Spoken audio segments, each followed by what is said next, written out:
First Watch on 92.3 KWCD. And it's brought to you by Sulphur Springs Valley Electric Cooperative, giving you an inside look into your sheriff's office. I'm Grady Butler, and with me is Carol Kaffes, Public Information Officer with the Sheriff's Office, and Sheriff Mark Daniels. Good morning. Hello, everyone. I didn't hear Carol. Good morning. There she is. Okay, good. I thought the mic wasn't working for a second. Probably the voice. So we had Cars for Kids last Saturday, and it was a huge success. It was, and I want to thank everybody for coming out, especially the owners of all these beautiful cars that came out last Saturday and supported Cars for Kids, which is put on by the Fraternal Order of Police, and then we support the Boys and Girls Club. It's an annual event. It was our 10th annual, and I'm just going to report back. I want to thank all our sponsors. I mean, every one of them. We're going to put, thinking the Service to Herald coming up, we buy a half page or a third of a page, and we thank all our sponsors, and we were thanking them that day. But they truly make this happen, from Lawley's Automotive all the way down to Mike Rutherford, RDI, I mean, Copper Queen Hospital, Service to Hospital, all the great sponsors make this happen. But we grossed over $43,000. Nice. And that's just for a car show, kicking off the spring, summer. So just thank you to everybody out there in our community that puts that together. And by the time we pay a few expenses, which our only expense really is our T-shirts, that we'll be writing some checks here next Thursday to the Boys and Girls Club. And so yesterday we had a whole bunch of people at our office for Commander Kenny Bradshaw hosted the Arizona Detention Association quarterly meeting. And I think that just seeing all those people, they seemed really excited about being there and wanting to get more information on what we have here. He treated them to lunch and in the middle of the meeting and did tours. So he did a really good job with that. He does, and it's nice to, and I know our commanders, these are the commanders that oversee our jail operations. They're vital to every sheriff in the state and beyond. I mean, like I told them yesterday at that meeting, was they're special people to us, because a lot of sheriffs, we come in, and one of the biggest liability risk any sheriff endures is a jail. I mean, they're, and you talk to our insurance carriers, their concern is the jail. So I thank them, and they had a really productive meeting, from what I was told. But they are. I mean, they're special to the sheriffs, and I want to thank them. Thanks for coming here, and we talked about a few things. They talked about some money, about our jails and getting money through the state, and there's some money allocated right now for jails, and we talked about that. But again, we share each other in many ways, and we do courtesy holds for each other. And currently with what's going on in our jail, which was one of the reasons they came here to see our jail, because we got one of the oldest jails in the state.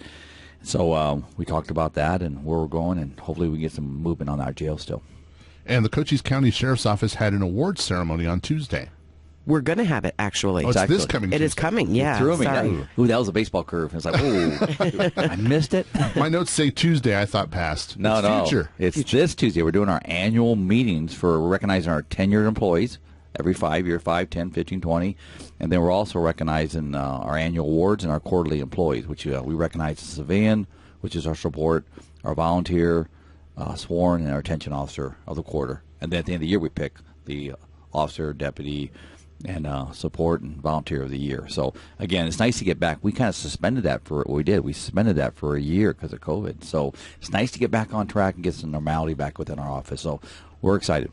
And some of the other things that are coming up next week, it's going to be a busy week. Very busy. We have the detention officer. Animal Control Officer Week, and we have Communication Officer Week. I got too many officers in there. So we have to recognize our animal control officers because they do an amazing job. There's so few of them and so many calls, and they never fail to make sure that they get the job done. And you hear them check on in the morning. We only got 5 for the whole county. Mm-hmm. It's a large county, so they check on in their region areas around Cochise County. You'll hear them check on and say, give me these 5 calls, give me these 10 calls, and they just take them all, and they do very well. I don't ever hear them complaining. I know they probably do, but I don't ever hear them complaining. But they go out there and they take care of our animals and our pets throughout Cochise County. So thank you for doing that. And some of the examples are even somebody called last weekend, called me, and they were looking for a dog, and they were, I guess, dog sitting, and the dog got out, and they were just frantic. So we made sure we got that message to our animal control officers.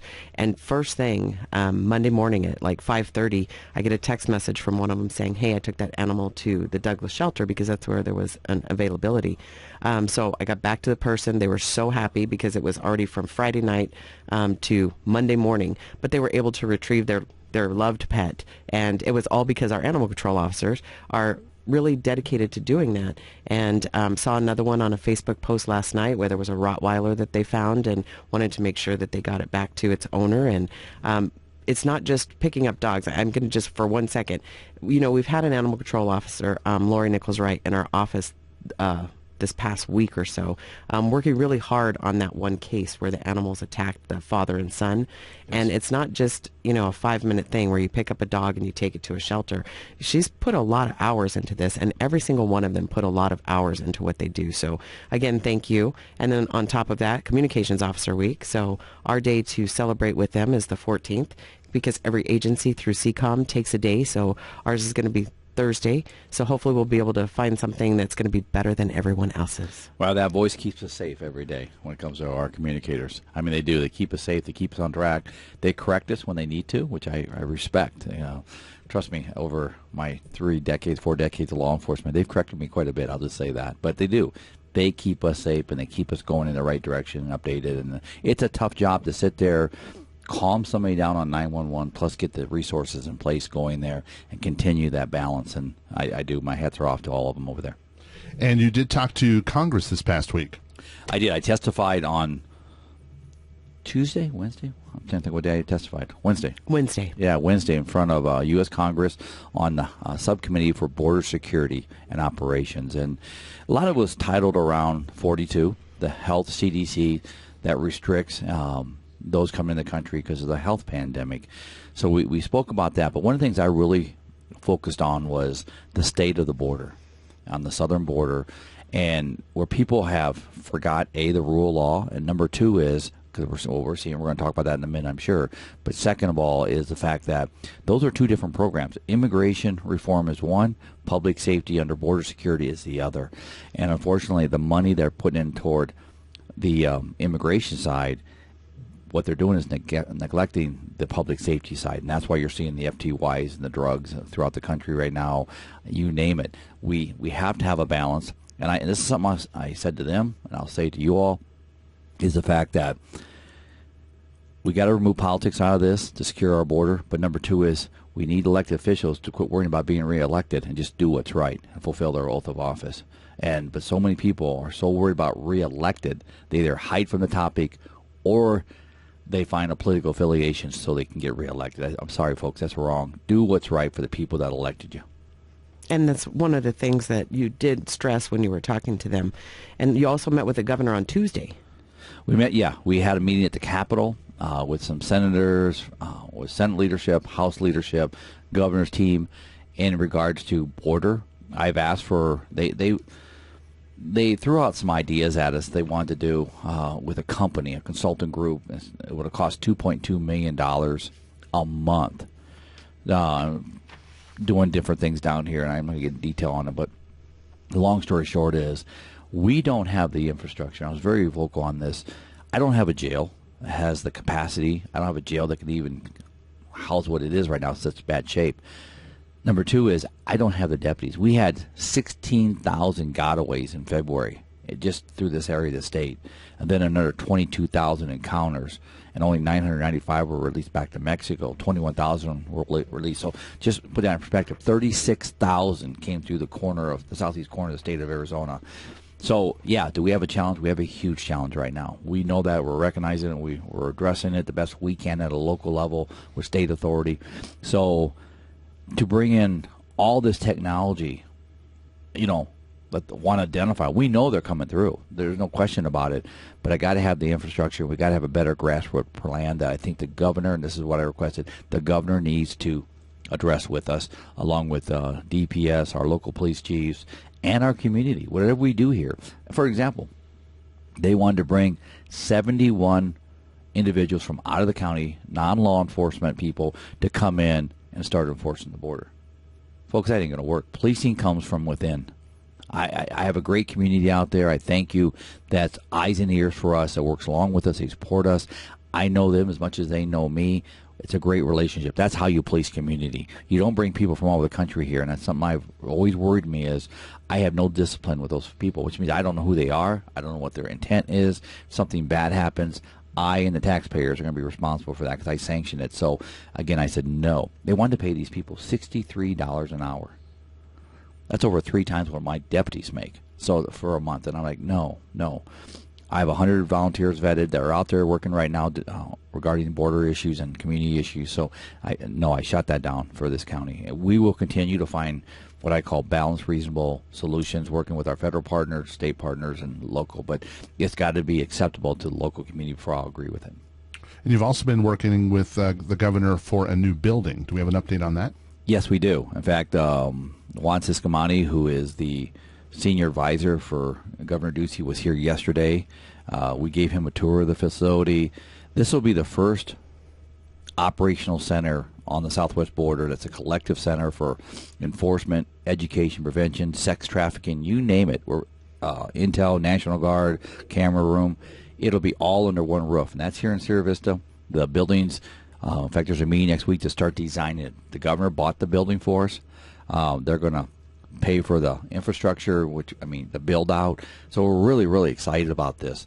And this will also serve all southern Arizona to include some of our partners in New Mexico and beyond. So we're excited about this. We really are. So thank you to Governor Ducey for doing that for us.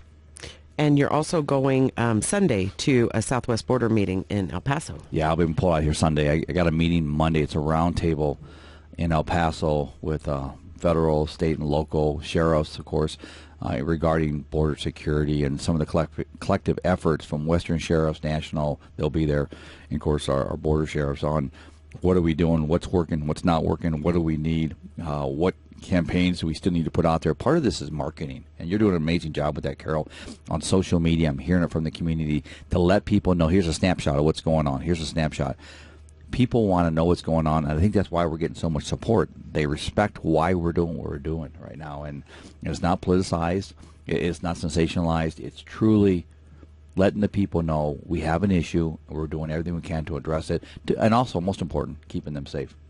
And you're also going to be showing Senator Kelly what's happening down here at the border. Yes, next Wednesday, him and I are coming together. We're going to do a fly over the southern border here on Wednesday.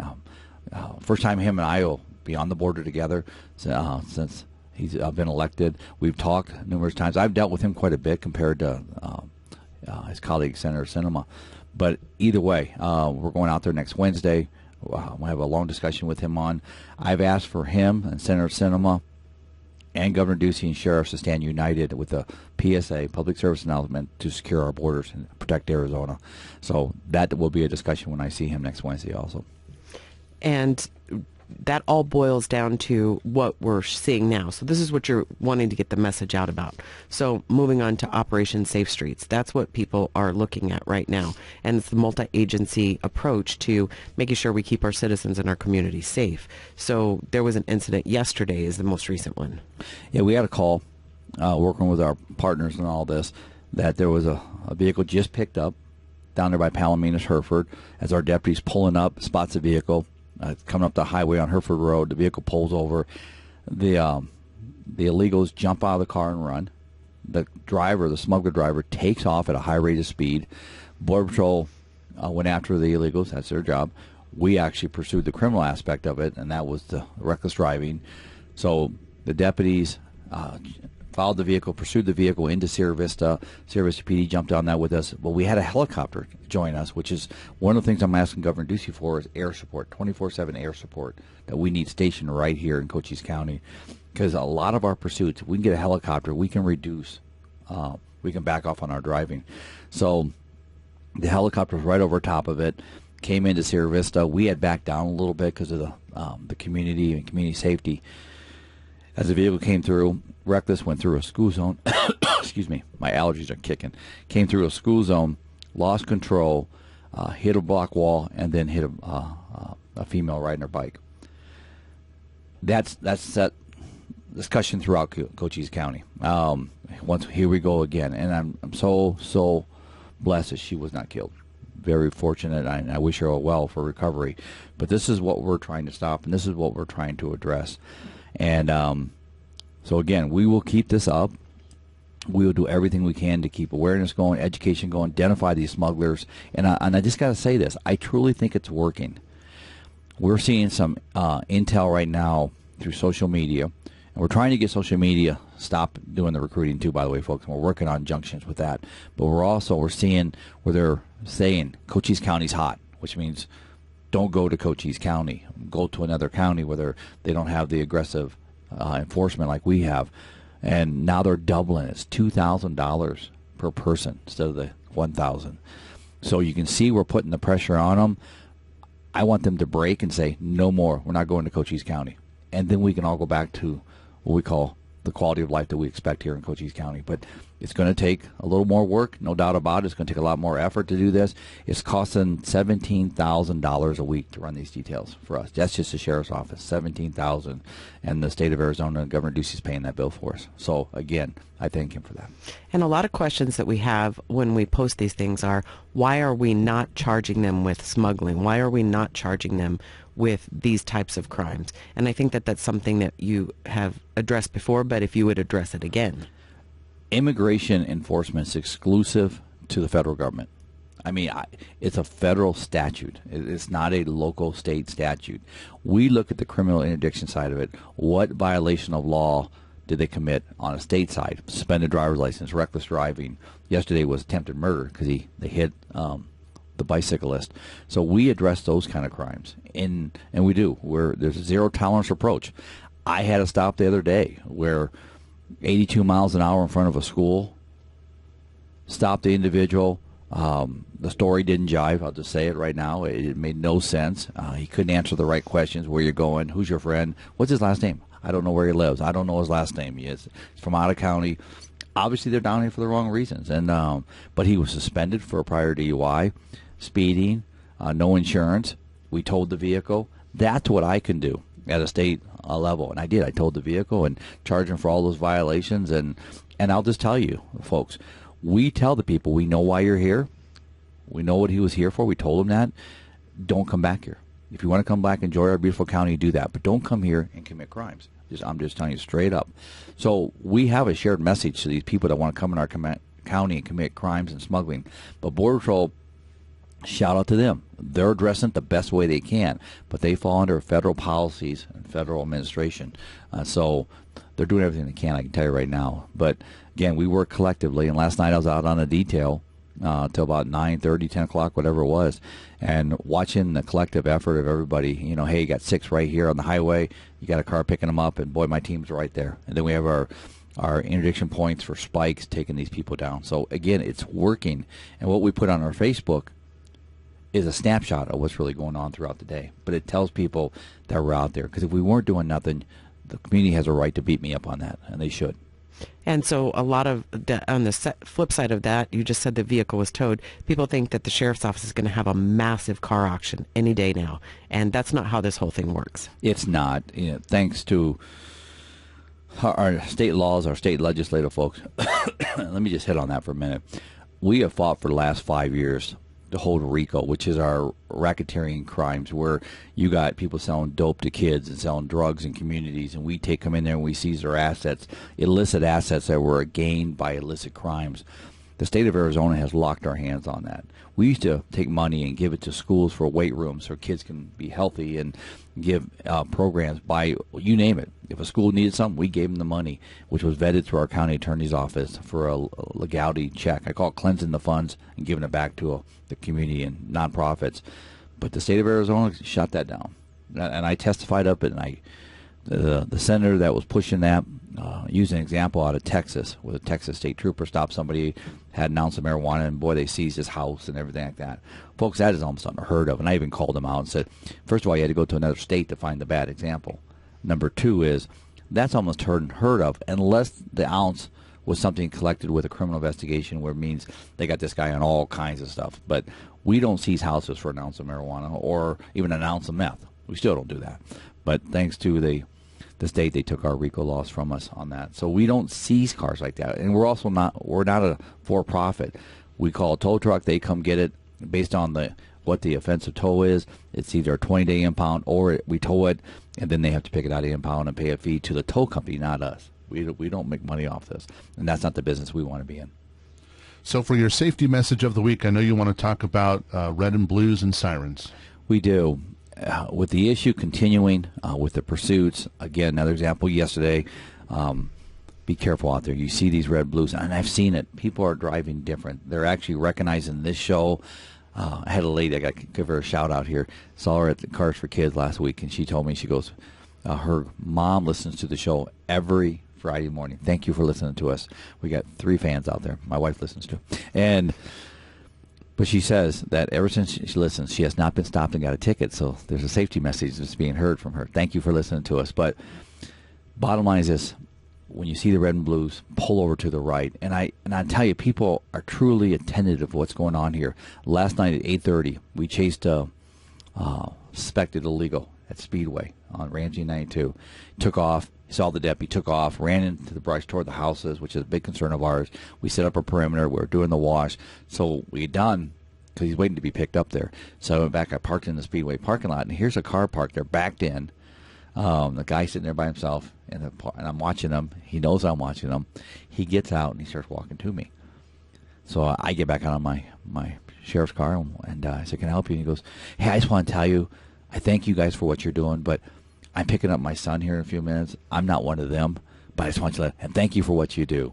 So the people know, our community knows what we're doing, which is really good, because that's the support net that we need to do it. But it was so funny when he said that, and I had the governor's folks with me last night, and they're like, wow. I said, well, that's why this is a community that's special, so thank you for doing that. And remember, even if you see the reds and blues a ways back, you still want to start to pull over. You don't want to wait till the reds and blues are up to you. Even if there's a center medium. Let me just say that. People think, well, I'm on this side of the center medium. Down there by Golden Acres Drive, there's a split in the highway. And think, well, that's over there. If we're chasing people, lanes mean nothing to them. Center mediums need nothing. They'll go left to center like they did yesterday. They will go left to center. They'll do whatever it takes to get us from chasing them. And then if we stop, they still drive like that. So if you see the red and blues, we are become preventionary in the fact that those red and blues mean stop, get off the road, and just be very vigilant. So, well, Sheriff Mark Daniels, we thank you for coming and talking to us today. Thanks, everyone. You guys have a good week. See you next Friday. And Carol, who do we have coming in next? We have Sierra Vista Chamber, Melanie Edwards Barton. First Watch on KWCD Country is brought to you by Sulphur Springs Valley Electric Cooperative. It's First Watch Now. Hosted by Public Information Officer Carol Kappas and Grady Butler. On 92.3 KWCD. And it's brought to you by Sulphur Springs Valley Electric Cooperative, giving you an inside look into your sheriff's office. I'm Grady Butler, and with me is Carol Kappas, Public Information Officer with the Sheriff's Office, and our next guest. Welcome back, Cochise County, and thank you so much to CEO of the Sierra Vista Chamber, Melanie Edwards Barton. Good morning. Thanks for being here. Happy to be here on Friday morning. And you guys are busy. We are so busy at the Chamber this year. We have a lot of events that are coming up, not as many in the past, but we do have coming up, first time since April of 2019, we have our annual awards gala coming up April 29th. So we're so excited about that. We will be able to give awards to the businesses of the year. So small business of the year, large business of the year, home-based business of the year, and nonprofit business of the year, and our ambassador of the year. So we're very excited to be able to do that this year. We'll also be inducting our board as well. And we'll have our annual meeting all in one night. So there will be a lot of good information about how the Chamber did this last calendar year. And we're selling tickets for that right now. So they are on svachamber.com. It will be held at the Old Door Shop, so there is a limited tickets available for that. So please don't wait. Jump on and then come out on April 29th. Doors will open at 5 o'clock, and the program will start at 6. But this is our opportunity, first time in several years, to dress formal. And that's going to be something for all of the businesses that are Chamber members, right? Correct. But if you're not a Chamber member, you can still attend. But we do already know who our businesses of the year are, but I cannot share that with you. You're not going to give us a hint, huh? Not even a hint. All right, well, let's talk about Business at Twilight. That's coming up as well. So Business at Twilight is coming up on April 21st at 5 o'clock. It is sponsored by Sun Street Mortgage, and it will happen at Sun Street Mortgage. So that is coming up. I do want to go back to the gala very quickly. I want to thank our sponsors, of course. We have for the annual meeting sponsors, SSVEC and Herald Review, and our annual gala sponsors are Pioneer Title Agency and Herald Review Media. So thank you so much to our sponsors. And for Business at Twilight, April 21st at 5 o'clock, thank you to Sun Street Mortgage. And you can RSVP for that one at svachamber.com. That one, there's no cost to attend that one, but it helps if we know that you're going to be there because they'll be purchasing food. So please make sure that you RSVP online for Business at Twilight. Okay, and then you have, my goodness, Military Affairs Luncheon. We do. It's the first one this year, and that is going to be on May 4th at 11:30 at Thunder Mountain Activity Center. There is a cost for that because there is food. So please make sure you jump on svachamber.com and get registered for that. The registration is open for that one as well. Who's going to be your speaker there? We are going to have President of the Huachuca 50, Randy Groth. He's going to be our speaker this time, so we're very excited. It's great for the community to learn more about the Huachuca 50 and how they support Fort Huachuca. And you have revamped your Home and Business Expo. You're kind of putting everything together. Tell us about what's coming up for that. We have. So we're only going to be doing one expo this year, and it will be August 20th at the mall at Sierra Vista. So we have the Home, Health, and Business Expo. We used to have a Health Expo and a Business Expo. We're doing it all in one, so there's only one this year. And any business can sign up for that. There's, of course, different prices for chamber members, but we also have pricing on there for food trucks as well. So we're hoping it'll be a huge event. We're expecting about 65 vendors, so those will go fast. Registration is open, so please make sure that you go ahead and jump on svachamber.com and get signed up to have your booth there. And where is that going to be? At the mall at Sierra Vista. Excellent. So that's all the way in August, but now's the time to get in on that. Absolutely. We will have a shred-a-thon that day as well in the parking lot in the morning, and so we'll bring you more information on that too. But there's a lot going on, but everything. You can just go to svachamber.com, click on our calendar, and you can register for everything there. Also, for our chamber members out there, if you're interested in sponsoring any of these events, we made it super easy for our sponsors out there. Go to our online store, pick what you want to sponsor, and you can purchase it right through there at any time. And you're helping businesses get online as well at the Chamber of Commerce. Correct. We have the Take Your Business Online program, and that is open to any business in Cochise County. So not just local, not just chamber members. It is a free program, and it is a self-paced program, but some of the benefits of going through that are, number one, you can market globally instead of just locally, instead of just who walks in your front door. Now you can sell, in case we have another pandemic or who knows what happens, but either way, people shop online. And people go online and look at reviews. So whether they're purchasing retail items or looking for a plumber, they go online first. If your business isn't online, you are missing out. So we want to help all of our businesses get online. Again, it's a free program. Go to svachamber.com, fill out the interest form for the Take Your Business Online, and we will get you into that program. Some of the benefits include 2 free classes at Cochise College Center for Lifelong Learning. Those are 6-week classes. So those are, and they help take your business online. They teach you all about taking it online and what you need to do. We work with the Small Business Development Center in regards to this. We work with the City of Sierra Vista. We have a lot of different partners. Love Local, Shop Local, which is kind of like a small Amazon, but that is all local vendors here. So for everyone out there that sits on their couch to go shopping, we want to make sure you go to Love Local, Shop Local before you go to those big ones like Amazon and eBay. Whatever you purchase locally, the money stays here. You help our small businesses stay open. So please make sure you go to Love Local, Shop Local, and that is run by the Herald Review. It's a great site, and more vendors are signing up on that site every day. So for all of our other businesses, though, because Love Local, Shop Local is so important, once they graduate our Take Your Business Online program, then we will give our chamber members 6 months free on Love Local, Shop Local. If you're not a chamber member, you get 3 months free on Love Local, Shop Local. So additional advertising, obviously, through Cherry Creek Media, also through the Herald Review, through all of our social media. So free advertising for your business, whether you're a chamber member or not, and then time on one of our local marketplaces. So it's a great program. Jump on svachamber.com, fill out the interest form, and we'll get you started in the program. And you're talking about chamber members and not chamber members. So let's just talk about for a second what that's some great stuff that the chamber does. What else does the chamber do for your business? Wow. As a member, yeah. So we have some incredible benefits for our members. Right now, new members, when they sign up with the chamber, they'll get $800 in advertising at the Herald Review. Now, for the majority of our businesses out there, their level of membership will be... Basically, it'll be a deal. It won't cost them $800 to join the chamber, and so they'll receive advertising on top of that. So that's one of the benefits. We promote on social media all over the place. We provide Facebook Lives for our businesses. We give them the opportunity to sponsor events, which brings more awareness to their business. So there's a lot of networking. We also partner with the Arizona Chamber of Commerce and the U.S. Chamber of Commerce.